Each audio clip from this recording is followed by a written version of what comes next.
తాకట్లో ఉన్న మీ బంగారాన్ని విడిపించి ఆ రోజు ఆన్లైన్ రేటుకి కొంటాం. Sharma gold company.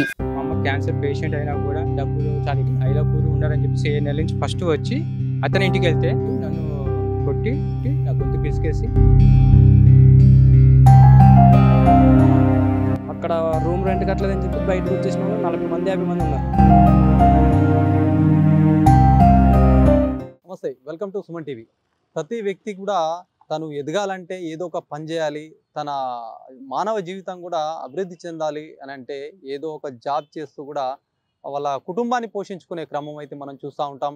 ముఖ్యంగా కూడా చాలా మట్టుకు చదువుకొని చాలామంది యువకులు కావచ్చు, చదువుకున్న వాళ్ళు కూడా కావచ్చు, ఎవరైనా సరే ఉద్యోగాల కోసం పాకులాడుతున్నటువంటి సిచ్యువేషన్ చూస్తూ ఉంటాం. లోకల్లో ఉద్యోగాలు ఉన్నప్పటికీ కూడా సరిగ్గా దానికి సంబంధించినటువంటి అమౌంట్ వాళ్ళకు సరిపోకపోవడంతో కూడా ఇతర దేశాలకు కూడా వలస వెళ్తున్నటువంటి క్రమం చాలా మట్టుకు చూస్తూ ఉంటాం. కానీ ఇక్కడ ఒక వ్యక్తి జీవితం కేవలం ఒకరంటే ఒకరు కాదు, చాలామంది కూడా ఇక్కడ నుంచి వేరే దేశాలకు పోయి అక్కడ చేయరాని పనులు చేస్తూ కూడా చాలా ఇబ్బందులు పడుతున్నటువంటి సిచ్యువేషన్ని మనం ఇప్పుడు దీని గురించి ఒకసారి తెలుసుకోబోతున్నాం.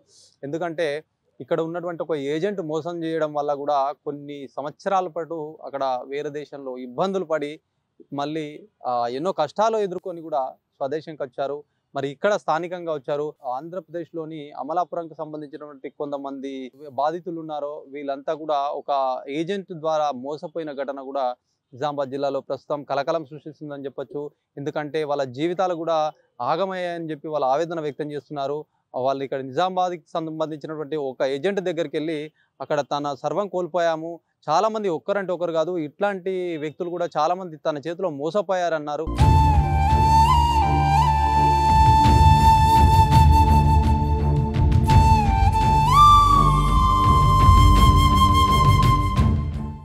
ఏజెంట్ చేతిలో మోసపోయినటువంటి ఒక బాధితుడు ఉన్నాడు. ఈయనతో పాటు 4-5 ఉన్నారంట. ప్రస్తుతం మన దగ్గర ఒక బాధితుడు ఉన్నారు, మాట్లాడదాం. ఏంటి ఇప్పుడు మిమ్మల్ని ఎవరు తీసుకుపోయారు, ఎవరు మిమ్మల్ని మోసం చేశారు, అసలు ఏం జరిగింది ఒకసారి చెప్పు. నేను కొమరగిరి ఈస్ట్ గోదావరి జిల్లా అమలాపురం పక్కనే కొమరగిరిపట్నం అండి. అయితే నేను దుబాయ్ వెళ్దామని చెప్పేసి ఇంటి పేపర్లు పెట్టి 1 లక్ష రూపాయలు తీసుకుని 90,000 ఈయన కట్టాను. ఈయన కడితే కట్టారు ఆయన తీసుకుని మామూలుగా ఆయనకి శ్యామ్ అన్న అతనికి కట్టారు, ట్రాన్స్ఫర్ చేశారు. 45,000 ఒకసారి, 45,000 ఒకసారి, 45,000 ఒకసారి అలాగా. అయితే తీసుకుని నన్ను తీసుకెళ్లి పనిలో పెడతానని దుబాయ్ తీసుకెళ్లి దుబాయ్లో పనిలో పెట్టలేదు. పనిలో పెట్టకపోతే ఇంకా అలాగే ఉంచారు. ఒక 4 రోజులు ఉంచారు. పెడతాను ఇంకా పనులు దొరకట్లేదని చెప్పేసి అన్నారు. అలాగే ఉంచుకుని అలాగా వీజా అయిపోతుంది అన్నారు. వీజా అయిపోతుంటే నువ్వు ఇరాక్ వెళ్తానన్నా కదా, వెళ్తావా అన్నారు. వెళ్తానని అన్నాను. 3 లక్షలు కడతావా అన్నారు. 3 లక్షలు ఏమన్నాను. సరే 3 లక్షలు కట్టొద్దు, నువ్వు ఇక్కడ మెయింటెనెన్స్ చెయ్యి, నేను డబ్బులు పంపిస్తూ ఉంటాను. ఆ డబ్బులు పంపించి నువ్వు బియ్యము అది పప్పులని అయ్యే సామాన్లు తీసుకుని నువ్వు వాళ్ళని చూసుకుంటూ ఉండు, నేను డబ్బులు పంపిస్తూ ఉంటాను. అలా తీసుకుంటా ఉంటే 45 రోజులు ప్రాసెస్ ఇది, నీకు వీజా మళ్ళీ రెన్యువల్ చేస్తాను, 3 నెలలు వీజా వేస్తాను అని చెప్పేసి నన్ను అక్కడ ఉంచుకుని వీజా అయిపోయిన తర్వాత వీజా వేయలేదు, ఏమీ వేయలేదండి. ఆ తర్వాత ప్రాసెస్ అన్నారు, ప్రాసెస్ కూడా ఏమీ లేదండి. ఒకటి ఫస్ట్ వీసా అంటే ఫస్ట్ ఏం వీసా, అది నీకు ఏం వీసా పైన నువ్వు అక్కడ దుబాయ్ వెళ్ళాల్సి వచ్చింది? దుబాయ్ వీజా తీసారండి. ఇక్కడ దుబాయ్ వీజా టూరిస్ట్ వీజా మీద వీజా తీశారు, టికెట్ ఇచ్చారు. అక్కడికి వెళ్ళిన తర్వాత అంటే వెళ్ళిన వెంటనే 4 రోజులు పని అన్నారు కదా, 3 నెలల వీజా తీశారు. 4 రోజులు కాకుండా ఒక 4 రోజులన్నా పనిలో పెడతారు అనుకున్నాను. 1 నెల కాదు, 3 నెలలు కూడా పనిలో పెట్టలేదని చెప్పేసి దుబాయ్ అక్కడ నుంచి ఇరాక్ పంపిస్తా అన్నారు. అది కూడా వీజా వేయలేదు, ఏమీ లేదండి. ఆ తర్వాత అలాగే మెయింటెనెన్స్ చేశాను ఒక 6 నెలలు. 6 నెలలు చేసిన తర్వాత గట్టిగా అడిగితే అవుతుందని చెప్పేసి అలాగన్నారు. అలా సంవత్సరం అయిపోయిందండి. సంవత్సరం అయిన తర్వాత ఇదిగా అయిపోతుందని చెప్పేసి ఇంకా అలాగే సంవత్సరంన్నర దాకా గడిపారు. సంవత్సరంన్నర వరకు నీకు అసలు ఎట్లా తినడానికి కానీ ఉండడానికి కానీ ఎవరు పంపించారు అసలు? వాళ్ళు శ్యామ్ అన్నతనే డబ్బులు రోజు ఏజెంట్ అండి. బస్ కోసం ఐలాపూర్ అన్నారు. ఐలాపూర్ ఫస్ట్ రాకేష్ అనేవారు. నాకు రాకేష్ అన్నది తెలుసు. నాకు శ్యామ్ అని, ఒక్కొక్కరు విఘ్నేష్ అని పిలిచేవారు. 4 రకాల పేర్లు పెట్టి నాకైతే రాకేష్ అనేది తెలుసు నాకు. అయితే అక్కడి నుంచి మళ్ళా సంవత్సరంన్నర అయిపోతుంది, ఇంకా అవ్వట్లేదని చెప్పి వచ్చిన వాళ్ళల్లా వెళ్ళిపోయేవారు. ఎంతమంది వస్తుండే అసలు అక్కడ మీతో పాటు? ఎంతమంది అక్కడ దుబాయ్ లో ఉండేవాళ్ళు ఈయనతోటి వచ్చిన వాళ్ళు? మేమైతే బంగ్లాదేశ్ లో ఒక 5 వచ్చారు. మేము ఇక్కడ నుంచి 2 వెళ్ళాం, 7 ఉండేటోళ్ళం. తర్వాత అక్కడ రూమ్ రెంట్ కట్టలేదని చెప్పి బయటకు వచ్చేసిన వాళ్ళు 40 మంది 50 మంది ఉన్నారు. వాళ్ళు అప్పుడు తెలిసింది నాకు ఇలాగాని వచ్చి 3 నెలలు అయింది 6 నెలలు అయిందని చెప్పేసి నాకు తెలిసిన తర్వాత ఇలా జరిగిందా అని చెప్పేసి అనుకున్నాను. సర్లే నేను ఇరాక్ ఎట్టుకోవడం మంచి పని జరిగిందని చెప్పేసి అనుకున్నాను. ఆ తర్వాత నేను నమ్మలేదు. నన్ను పనిలో పెట్టండి, ఇక్కడ ఎక్కడ దిక్కుని చెప్పేసి అంటే ఇంకా పనిలో పెట్టాను. నాకు వీజా లేదు కదండి.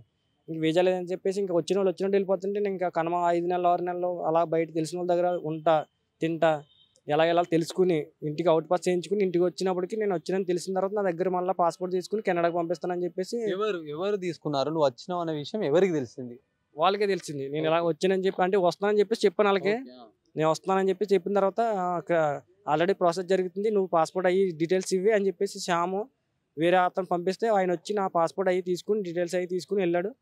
అప్పుడే 1.5 సంవత్సరం అవుతుంది, అప్పటి నుంచి ప్రాసెస్లో ఉందన్నాడు. వీజా పడిపోయింది, కెనడా వీజా పడింది, స్టాంపింగ్ అయిపోయి అక్కడ పంపిస్తా ఇక్కడ పంపిస్తానని చెప్పి అలాగే దానికోసం ఇంకా ఈయన ఎక్కడ ఇలా పోరాడుతాడని చెప్పేసి నాది కూడా అడిగిదామని చెప్పేసి నేను వచ్చినాను. ఇప్పుడు మీరు మొత్తానికి మీ ఇంటి నుంచి బయలుదేరి ఎన్ని సంవత్సరాలు అయింది, మరి మీరు ఇంటికి పోయేసి వచ్చిర్రా, ఎప్పుడు జరిగింది ఇది? 2021లో జరిగింది. 2021 నుంచి నేను దుబాయ్ వెళ్ళటం జరిగింది. దుబాయ్ 22లో అలా జరిగిందండి.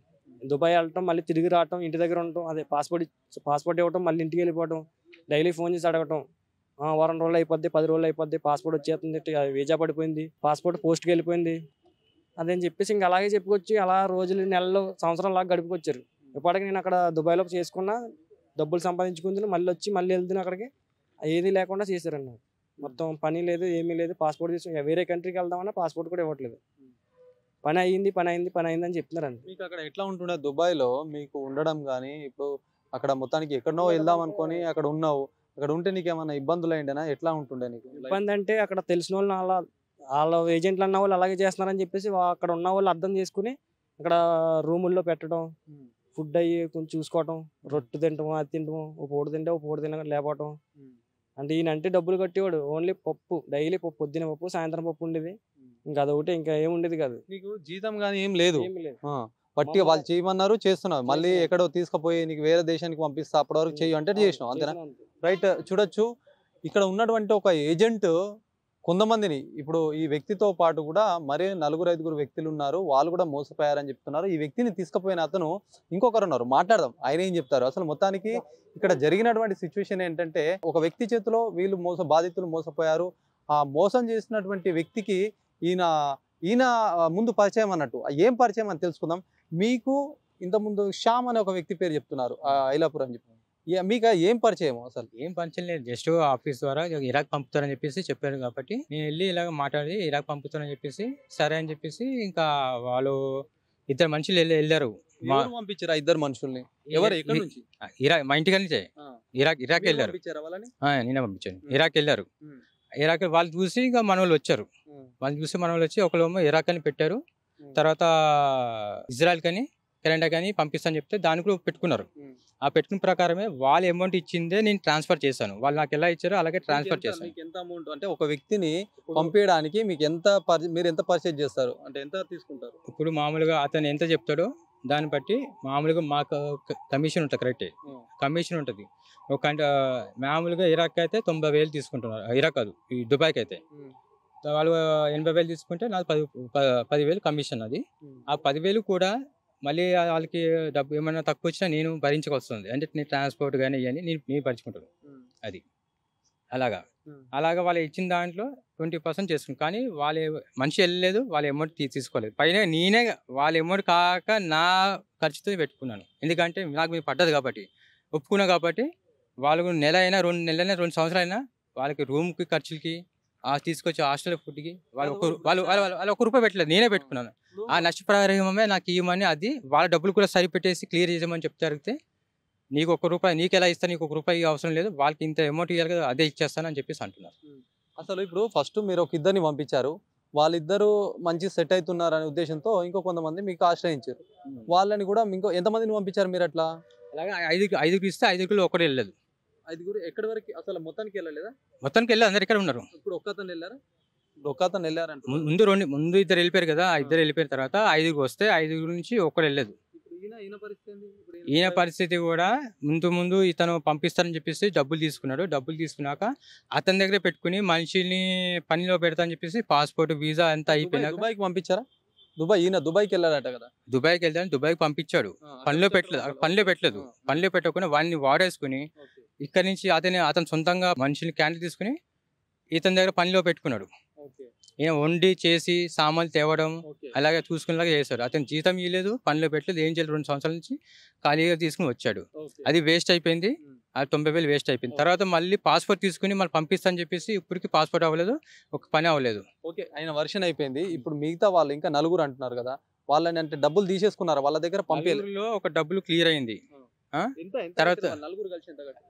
ఒకటి చెప్తున్నాను. ఒక సాయి అనే అబ్బాయి 5,00,000 కట్టాడు. 5,00,000కి పంపలేదు కాబట్టి ఆయన వడ్డీతో అడిగాడు. వడ్డీతో ఇచ్చేసాడు. కానీ పాస్‌పోర్ట్ మాత్రం ఇవ్వలేదు. ఓకే. ఒక అబ్బాయి. ఇంకా ముగ్గురు క్యాండిడేట్ ఉన్నారు. ముగ్గురు క్యాండిడేట్‌లు వాళ్ళకు మొత్తం 8,70,000 కట్టారు. 7,90,000 ట్రాన్స్‌ఫర్ చేశాను. 80,000 ఏమో ఈ ట్రావెలింగ్ ఛార్జెస్ ఉంటాయి కదా! వాళ్ళకి పలానా ఇక్కడి నుంచి వెళ్తే అతను ఏ టైం పంపిస్తే తెలియదు. అది నెల పెట్టొచ్చు రూమ్‌లోనే, 2 నెలలు పెట్టొచ్చు. అలా ఆ అమౌంట్‌తోనే ఖర్చు పెట్టాను. వాళ్ళు ₹1 తీసి పెట్టలేదు. అది వాళ్ళు కూడా తెలుసు. వాళ్ళు కూడా చెప్తారు. పెట్టినాక తర్వాత అమౌంట్ తీసుకున్నాక రౌండ్ ఫిగర్ వస్తది కదా! ఎంత అమౌంట్ అయిందని. ఆ రౌండ్ ఫిగర్ అమౌంట్.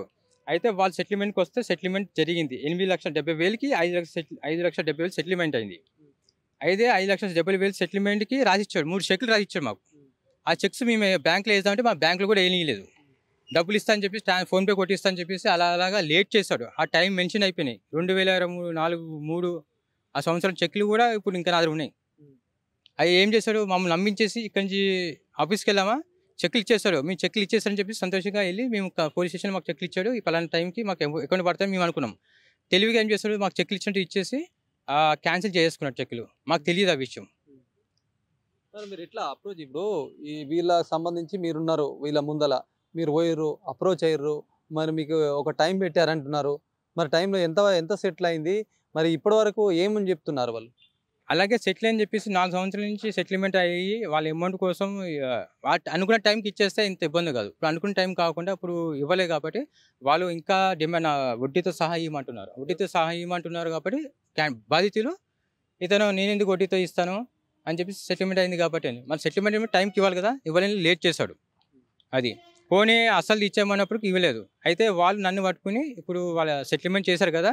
నాకు వడ్డీలు అవుతున్నాయి మరి నేను వడ్డీలు కట్టుకోలేకపోతున్నాను నన్ను కట్టుకొని చెప్తే నేను 40,000 70,000 ఇవ్వాలి కదా! 40,000 నేను వేసుకున్నాను. అక్కడ 1,10,000 అయ్యింది. ఆ 1,10,000 ఇవ్వమని చెప్పేసి నేను ముందే చెప్తున్నాను. వచ్చి 7 నెలల నుంచి అదే 1,10,000 ఇవ్వమని చెప్పేసి తర్వాత నేను వేరే ఖర్చుంది కదా నాకు నష్టపరిహారం అని చెప్పేసి 3,00,000 ఇవ్వమని చెప్పేసి 3,00,000 ఇస్తే నేను వెళ్ళిపోతాను వాళ్ళకి డబ్బులు ఇచ్చేసి నా నష్టపరిహారం చేసుకుని వెళ్ళిపోతాను చెప్పేసి అయిపోయింది. అయితే దసరాకి అన్నాడు వినాయక చవితి అన్నాడు అది అయిపోయింది.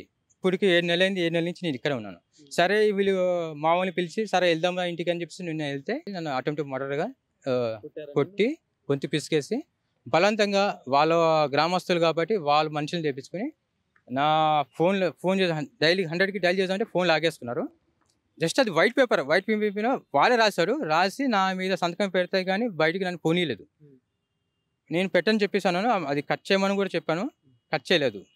అయితే వాళ్ళు ఏం చేశారంటే మ్యాటర్ రాయేసి ఏమీ లావాదేవీలు లేవని చెప్పేసి మ్యాటర్ రాయేసి నాతో సంతకం పెట్టారు. ఇంకోటి ఏంటంటే మా ప్రాణం హానిగా ఉంది కాబట్టి ఇక్కడి నుంచి బయటపడాలని చెప్పేసి నాతో పాటు మనోడు వచ్చాడు. అతను కూడా ఇబ్బంది అవుతుందని చెప్పేసి సంతకం పెట్టేసి అక్కడిని తప్పించుకుని వచ్చి డైరెక్ట్ స్టేషన్కి వెళ్ళిపోయాడు. చూడొచ్చు ఏదైతే ఆంధ్రప్రదేశ్ చెందినటువంటి అమలాపురంకు కొంతమంది వ్యక్తులు అక్కడ మొదటగా ఏజెంట్ ద్వారా కూడా ఇతర దేశాలకు వెళ్ళాలని చెప్పేసి ఏజెంట్ సంబంధించినటువంటి ఇంకో వ్యక్తి ఏదైతే పంపించే వాళ్ళని ఆశ్రయించారు.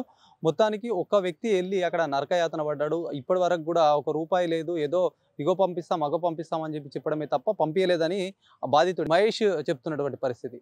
అయితే మహేష్ను పంపించినటువంటి భూపతి నరసింహ ఈయన కొంతమందిని పంపిస్తూ ఉంటాడు. ఈ నేపథ్యంలో కూడా పంపించాము అమౌంట్ వాళ్ళ దగ్గర నుంచి తీసుకొని ఏజెంట్కి కొట్టాము. ఏజెంట్ కూడా వాళ్ళని ఇప్పటివరకు మోసం చేశారు. ఎక్కడ కూడా పంపించలేదు. ఒక వ్యక్తి బాగా ఇబ్బందితో మొత్తం ఫ్యామిలీ తోటి ఇక్కడికి వస్తే వాళ్ళని మొత్తానికి కూడా ఒక్క వ్యక్తికి మాత్రం సెటిల్మెంట్ చేశారు. వాళ్ళకి సంబంధించినటువంటి పాస్పోర్ట్ ఇవ్వలేదని చెప్పి అంటున్నారు. ఈ విషయమై ఏదైతే పంపించిన మధ్య వ్యక్తి ఎక్కడ ఉన్నటువంటి క్యాండిడేట్ దగ్గరికి నందిపేట మండలం ఐలాపూర్ సంబంధించినటువంటి కష్ప శ్యామట ఈయన ఏదైతే మెయిన్ ఏజెంట్ అని చెప్తున్నారు. ఈ ఏజెంట్ దగ్గరికి వీళ్ళు వెళ్ళారట. వెళ్తే వాళ్ళ పైన దాడి సైతం చేశారు. మరి ఇట్లాంటి దాడి ఇతర దేశాలకు వెళ్తున్నామని చెప్పేసి ఇంట్లో నుంచి చెప్పి చాలా ఇబ్బందులు పడి ఆయన దగ్గరికి వెళ్తే ఇట్లాంటి ఘటన జరగడం కూడా చాలా బాధపడుతున్నటువంటి సిచ్యువేషన్ ఉంది. దీనిపైన పోలీస్ కంప్లైంట్ సైతం చేశారు. తమ పైన దాడి చేసిన వాళ్ళని శిక్షించాలి, న్యాయం చేయాలని చెప్పేసి మొత్తానికి నిజామాబాద్ వచ్చి ఆశ్రయిస్తున్నటువంటి పరిస్థితి ఉంది. మరి మనం ఒకసారి చూడొచ్చు విదేశాలకు వెళ్ళేటువంటి క్యాండిడేట్స్ ఎవరైతే ఉంటారో వాళ్ళంతా కూడా ఇట్లాంటి ఏజెంట్ల చేత కూడా మోసపోయి కూడా చాలా ఘటనలు కూడా నిజామాబాద్ జిల్లా వ్యాప్తంగా చోటు చేసుకున్నాయి. ఇక నుంచి చాలా మట్టుకు కూడా ఇతర దేశాలకు వెళ్తూ ఉంటారు. మన నిజామాబాద్ సంబంధించి కరీంనగర్ డిస్టిక్ కావచ్చు, ఇట్లాంటి డిస్టిక్ల నుంచి కూడా పెద్ద మొత్తంలో వెళ్తూ ఉంటారు. వాళ్ళు ఒకసారి కూడా ఆలోచించాలి. సరైన వ్యక్తిని ఏదైతే ఏజెంట్ అంటారో, ఏజెంట్ కానీ మధ్య వ్యక్తిని కూడా అన్నీ సరిచూసుకొనే ముందరికి వెళ్ళాల్సినటువంటి క్రమం ఉంటుంది. చాలా మోసాలు జరుగుతున్నాయి. వీళ్ళపైన కూడా పోలీసులు కూడా దృష్టి పెట్టాలి. బాధితులు ఉంటారో వాళ్ళకి న్యాయం జరిగే విధంగా కూడా పోలీసులు చేయాలని చెప్పేసి కూడా వీళ్ళు చెప్తున్నటువంటి పరిస్థితి ఉంది. మరి దీనిపైన దృష్టి పెట్టాలి. చాలా మటుకు కూడా వెళ్తూ ఉంటారు. ఇక్కడ నుంచి విదేశాలకు వెళ్ళేవారు కూడా తప్పుడు వీసా కూడా ఇచ్చారని చెప్పి వాళ్ళు చెప్తున్నారు. వీసా అని చెప్పేసి ఒకటి ఇచ్చారు, కానీ అది వీసాలో కూడా ఒరిజినల్ ఇవ్వలేదని చెప్పేసి బాధితులు చాలా ఆవేదన వ్యక్తం చేస్తున్నారు. మొత్తానికి బాధితులు కూడా వాళ్ళకి రావాల్సినటువంటి పేమెంట్ రాకపోతే మాకు చాలా ఇబ్బంది పరిస్థితి, మా ఫ్యామిలీలు కూడా ఎట్లా ముందుకెళ్తాయి, ఎట్లా గడుస్తాయి, మా కుటుంబ పోషణ ఎట్లా గడుస్తుందని చెప్పి ఆవేదన వ్యక్తం చేస్తున్నాం. కెమెరా పర్సన్ సందీప్తో శ్రీనివాస్, సుమన్ టీవీ, నిజామాబాద్.